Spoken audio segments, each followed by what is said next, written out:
Allahın adı. Ağsaqqal, sən xoş gəlirsən, həmişə sən gələrsən. Allah saxlasın. Sənin balanı, bax buradakı bax bütün balaları da, hamısını sizin qadanınıza alaram. Sübala, Qazaq ritmini ver.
Allah saxlasın. Budur bax.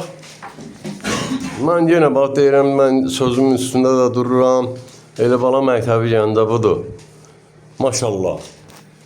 4 il gələn uşaqla, 1 il gələn uşaqla, 2 il gələn uşaqla bir yerdə 3 ayın tələbəsi salır. Ağsaqqal, Allah saxlasın. Allah başa kim versin. Allah sizi də yəni, sağ olun. görülən işlər göz qabağında da. Yəni o həmişə evdə hazırlanıb gəlir də.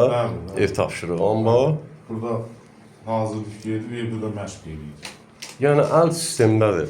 Sübala, sağ ol qadanam, çox sağ ol. Çox sağ ol. Torul bala, sağ ol.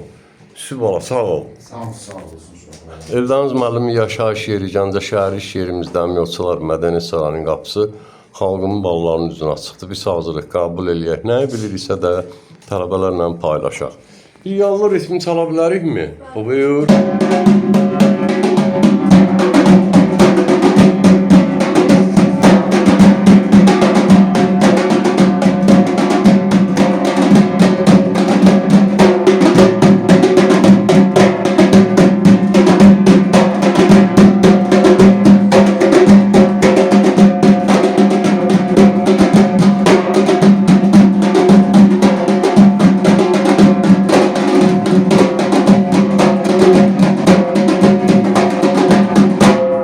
Zəngi də sala bilərik. Başlayın görüm zəngi.